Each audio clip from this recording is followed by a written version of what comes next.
मराठी, जाहलो खरेच धन्य एक तो मराठी, धर्म पंथ जात एक जाणतो मराठी, एवढ्या जगात माय मानतो मराठी, बोलतो मराठी एक तो मराठी. कवी सुरेश भटांनी लिहिलेली कविता आहे आणि याच कवितेला अनुसरून मी आपल्या समोर विषय म्हणतो आहे आमची मातृभाषा मराठी आणि अभिजात दर्जा. खरं तर मातृभाषा म्हणजे आपल्या आईची भाषा. 27 फेब्रुवारी विवा शिरवाडकर उर्फ कुसुमाग्रज यांचा जन्मदिवस आपण तो त्यांच्या काढला म्हणून मराठी म्हणून साजरा करतो. खरे आपल्याला मराठी साहित्यात कुसुमाग्रज यांचे योगदान इतके मोठे आहे की म्हणूनच साहित्य क्षेत्रातला सर्वात मोठा पुरस्कार ज्ञानपीठ पुरस्कार तो त्यांच्या विशाखा कविता संग्रहाला मिळाला आहे.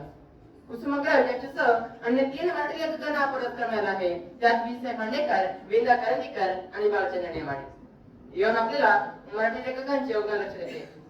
लोकशाहीर अण्णाभाऊ साठे जेव्हा रशियाला गेले आणि 1961 ला जेव्हा ते देशाला भाषण देऊ केलं त्यात ते म्हणले होते की तुमच्या एक वेळ मराठीतून भाषण ऐकण्याचे हे हाच आमच्या मराठीचा फार मोठा अभिमान आहे. मी कोणत्या आपण ठरलंय तर मी छत्रपती शिवाजी महाराजांच्या बदललंय. आणि त्या माणसानं एका मेल मध्ये पत्त्यावर कादंबरी तयार केली आणि ती म्हणजे फकीरा तो माणूस कधी शाळेत गेलेला एक साहित्य रत्न होतो. हीच या मराठीनं जगाला दाखवून दिलेली ताकद आहे.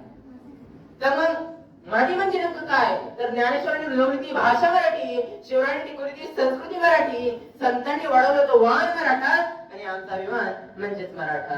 52 बोली भाषा असणारी आपल्या मराठी भाषेची पूर्वी इतकी प्राचीन आहे की उदाहरण द्यायचं झालं तर माईभट्ट यांनी लिहिलेली लीला चित्र, संत ज्ञानेश्वरांनी लिहिलेली माझा मराठीची बोल कौतुके परी अमृतातही पैदास जिंके अशी ज्ञानेश्वरी तसेच विवेक सिंधू या ग्रंथांचाही मराठी भाषेला अभिजात दर्जा मिळवण्यात महत्त्वाचं योगदान आहे. आता आपण अगोदर भाषा म्हणजे काय तर ते समजून घेऊ.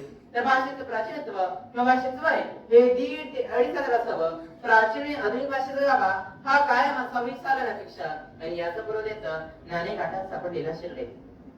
खरं तर संस्कृत आणि प्राकृत या 2 भाषांमधून आपली मराठी भाषा तयार झाली आहे आणि मराठी भाषेने अभिजात दर्जा मिळवण्यासाठी सर्व आवश्यक निकष पूर्ण केले आहेत. मराठी भाषेला अभिजात दर्जा मिळावा म्हणून आपण 10 जानेवारी 2012 रोजी रंगनाथ पठारे ही समिती स्थापन केली होती. त्यात मराठी लेखकांनी मोलाचे योगदान केले होते. खरं सांगायचं तर आजचा महाराष्ट्र अस्तित्व देण्यापूर्वी मराठी भाषा ही प्रचलित होती. मराठी भाषेची वय किमान 3000 वर्ष असून मराठी भाषा ही जगातील 10व्या क्रमांकाची भाषा आहे आणि म्हणूनच मराठी भाषेचा प्राचीनत्व लक्षात घेता 3 ऑक्टोबर 2024 रोजी केंद्रीय मंत्री वैष्णव आश्विन यांनी मराठी भाषेला अभिजात भाषेचा दर्जा जाहीर केला. आता मराठी भाषेला अभिजात दर्जा मिळाला मग आता काय होईल तर 2 व्यासंगी मराठी अभ्यासकांना दरवर्षी आंतरराष्ट्रीय महत्त्वाचा पुरस्कार मिळेल. मराठी भाषेच्या संवर्धनासाठी केंद्र स्थापन केले जातील. मराठी भाषेच्या विकासासाठी दरवर्षी 500 कोटी रुपये केंद्राचे अनुदान मिळेल. त्याच्यामुळे भाषा जतन आणि संवर्धन होईल. भारतातील अंदाजे 450 विद्यापीठांत मराठी भाषा शिकवली जाऊ शकते. मराठी प्राचीन ग्रंथ अनुवादित होतील. महाराष्ट्रातील ग्रंथालय चळवळ सशक्त होईल. 12,000हून अधिक ग्रंथालयांना संजीवनी आणि वाचन संस्कृती देखील वाढेल.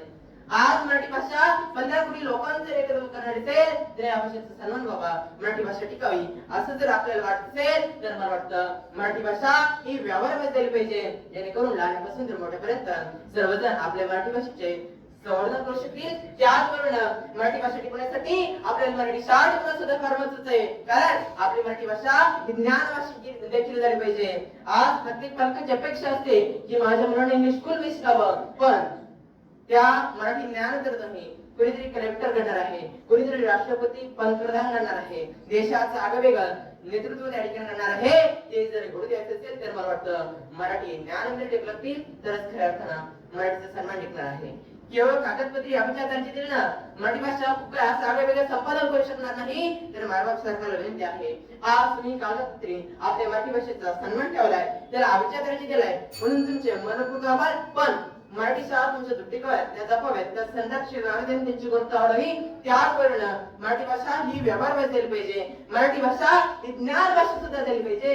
याकडे देखील तुम्ही लक्ष द्यावं एवढीच अपेक्षा करतो आणि इथंच थांबतो. शेवटी इतकंच म्हणेल की माय मराठी तुझ्या पायी तन मन धन मी वाहिले तुझ्या नामे तुझ्या दामे अकडरून राहिले अकडरून राहिले. खूप धन्यवाद.